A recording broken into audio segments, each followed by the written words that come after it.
خلیفہ الرسول حضرت ابوبکر صدیق رضی اللہ عنہ کو ایک دفعہ پینے کے لیے پانی دیا گیا جس میں تھوڑا سا شہد ڈالا ہوا تھا۔ حضرت ابوبکر صدیق رضی اللہ عنہ نے جو ہی پیالہ اپنے منہ کے قریب کیا تو رونے لگ گئے، اور اس قدر روئے کہ آس پاس بھی رونے لگ گئے، لیکن کسی کو سبب پوچھنے کی جرات نہ ہوئی۔ آخر میں جب کافی دیر رونے کے بعد طبیعت ہلکی ہوئی تو کسی نے پوچھا، اے خلیفہ الرسول، آپ اتنا کیوں روئے؟ حضرت ابوبکر رضی اللہ عنہ نے فرمایا، شہد ملے پانی کو دیکھ کر مجھے ایک بات یاد آ گئی۔ میں اپنے محبوب نبی کریم صلی اللہ علیہ وسلم کے پاس بیٹھا تھا کہ میں نے دیکھا آپ صلی اللہ علیہ وسلم دونوں ہاتھوں سے کسی چیز کو پرے ہٹا رہے ہیں۔ مجھے کچھ بھی نظر نہ آیا تو میں نے پوچھا، یا رسول اللہ صلی اللہ علیہ وآلہ وسلم، آپ کس چیز کو پرے کر رہے ہیں؟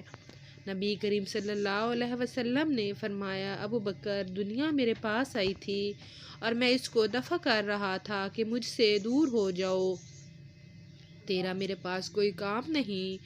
اور دنیا نے مجھے جواب دیا کہ آپ مجھے لینے والے نہیں ہیں، لیکن آپ کے بعد آنے والے لوگ مجھ سے نہیں بچ سکتے۔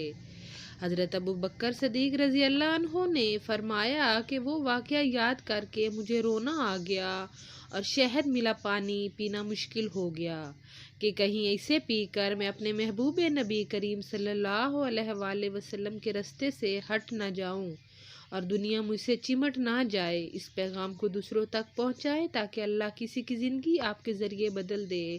تو فرینڈز، اگر آپ کو میری تحریر اچھی لگی ہے تو پلیز میرے چینل کو سبسکرائب کر دیں۔ تھینک یو، اللہ حافظ۔